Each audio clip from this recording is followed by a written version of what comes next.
I wanted to talk more about forgiveness and the power of forgiveness. I heard Robert Downey Jr.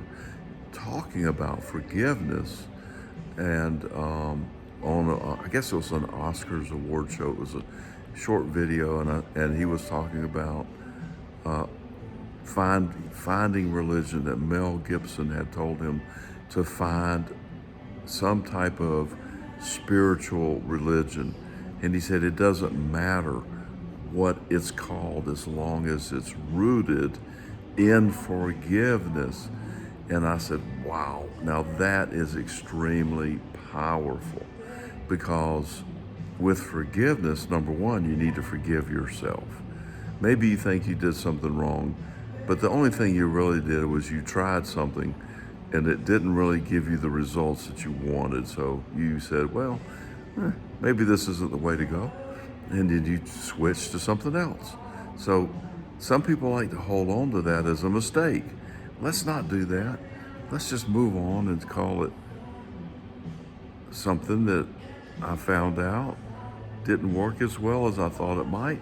So now I know it didn't work so good. Let's try something else. And then the next thing, which is, I think, even more important. Well, I don't know if it's more important, because you got to forgive yourself, because that's the only way you can let go of negative beliefs about yourself and move on and call yourself, I am fantastic. I am doing fabulous. I am so glad I am me. I don't want to be anybody else. I saw a t-shirt recently that said, be yourself. Everyone else is taken. I said, oh man, that is so perfect. Pardon me. So forgive yourself, be yourself. You are yourself. You're doing what you're here to do, meant to be doing, which is you're part of the all that is. And the only way to be a unique part of the all that is to be yourself. So that's your job. And then forgive yourself for things that you think you've done wrong, and then forgive everyone else as well. Forgive everyone else. And as I was saying, they're nothing but a reflection of you anyway. They're just you pushed out, as Neville Goddard said, to make it appear that there's a reality out there. That reality out there is feedback for you to discover who you are out there. But it's not out there, it's you. It's called self-realization. So now you take that feedback that's out there and you bring it in and you say, well, okay, so Bob is doing that, Sally's doing this, and June is doing that, and Peter's doing that over there. And they are all ideas. That's all they are. They're just ideas out there. And you can say, oh, I like what Peter's doing. I don't care about what Sally's doing. And so now it's like a smorgasbord of things to choose from. So you say, oh, I'm going to line up with that idea. I'm not going to line up with that one. I like that. I'm going to line up with that. And so those are the ideas that you like.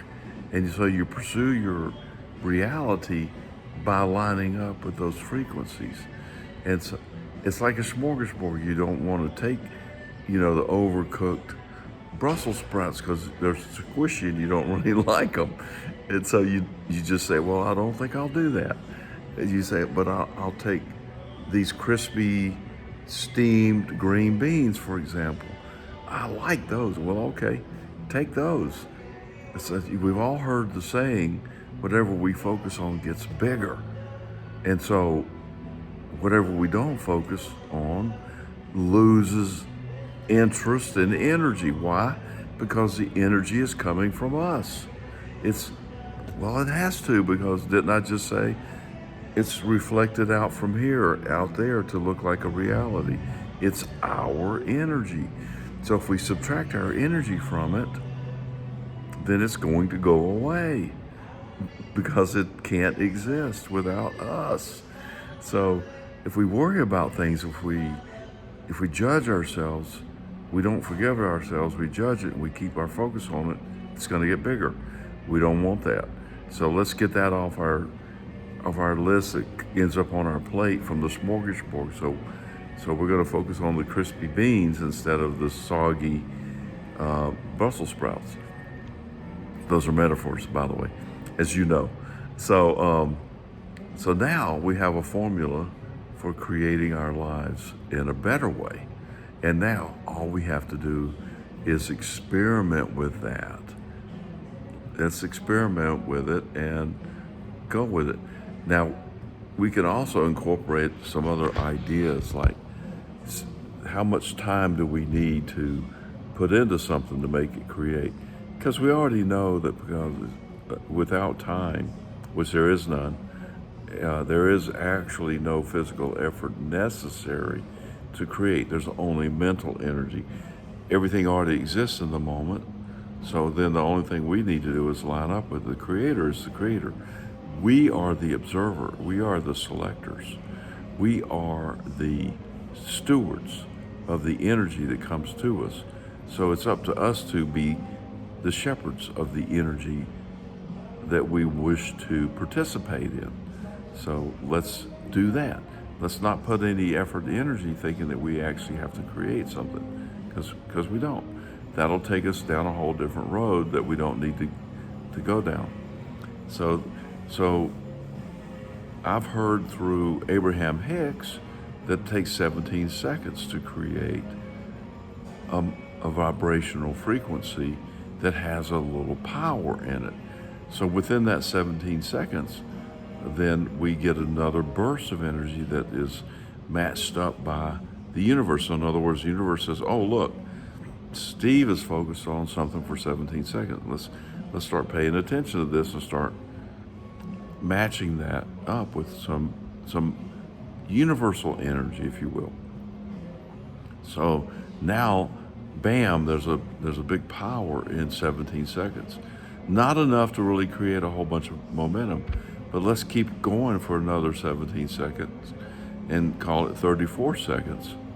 And now there's another burst of energy, and now there's an exponential growth in the momentum, and we go to 64, another exponential growth. 68 seconds, rather. So now, 68 seconds, we've got some momentum going. 68 seconds, that's a minute and 8 seconds. That's no time. But Abraham Hicks says 68 seconds is equal to 2,000 action hours. 2,000 hours for a minute and 8 seconds? So I started doing some math. I found out that if you divide 40 hours, that's a work week, into 2,000, you get 50 weeks. How many weeks are in a year? There's 52 weeks in a year. That's a job. That's a full-time job that you can accomplish a year's worth of physical action in a minute and 8 seconds. What? Really? That blows the rational mind. Boom. Now you talk about mind-blowing. Boom. There you go. Let's forget the rational mind. Let's drop it, because it's going to take us down. Now, that's not possible. You can't do that. And then all of a sudden, you're working on something over here, and you got a full-time job with it, when you could have done it in a minute and 8 seconds. But the rational mind said no, because we need to go over here and do this, because what you just said doesn't make any sense to us. Of course it doesn't, because you're a rational mind. We need to be working with our mystical mind. Let's use our mystical mind. Let's become metaphysicians. Let's become magicians. Okay. So how do you do that? You try it. You got to do it. Don't be just a hearer, be a doer. That's what that means. It doesn't mean go out and start working, start making bricks. No, that means use your mystical mind. Do it right here. And And how do you do that? Well, you use your imagination, and you use your imagination to connect with your subconscious, your creative, vibrational, creative consciousness, Christ consciousness center, subconscious right here that connects with the all that is the creative force, Mother Nature, Mother God, the creative force that creates all of the physical reality. Now, when I say creates, the Creator's doing the creating. We're just lining up with it. That's how we line up with it right there. Boom. The mystical third eye. You don't need to see it. You don't need to care about that. All you need to do is match the frequency, like I talked about in another video, where you're tuning your tuning fork here, 820 megahertz, and it tunes with a megahertz tuning fork that's over there that's 820 megahertz. It lines up. Now you have jumped into that parallel reality, and where those things are that you would wish to see. That is a manifestation technique that you should pay attention to. I like manifestation techniques. I get drawn to them. I listen to them, and then I say, wait a minute, we really don't need those, and a lot of times they'll get in the way because we're really trying to make something happen. And you don't want to do that. You don't want to try to make something happen. You want to just realize that it's already happened. It's already here. You just act as if, as Neville Goddard says, act as if you already have it. That is a manifestation technique to take note of. Now you're doing, you're not just hearing the word. So now I've done a lot of talking about a whole bunch of things, and I hope it's been helpful. I do consulting. I do it very well. I do law of attraction consulting. I can hit any group that you wish to. When I say group, I mean any area of your life, like health, your physical health. It's all begins with an idea, your frequency that you're tuned with. And if you're experiencing some physical difficulties, there's really only one reason, and one reason only, because you're out of tune with the abundance that's coming to you, the physical well-being that's already there that you're not lined up with. All I need to do is identify that and point it out to you, and then you say, and then it's up to you, and I'll tell you what to do. It's up to you to fix it. And that's physical health, relationships, abundance, money, career, whatever it is you want. Now listen, don't think I'm doing this all really great for myself. In some areas, I'm fantastic at it. I'm working on it, and I know I shouldn't be, because I don't need to be. But it doesn't matter where we are.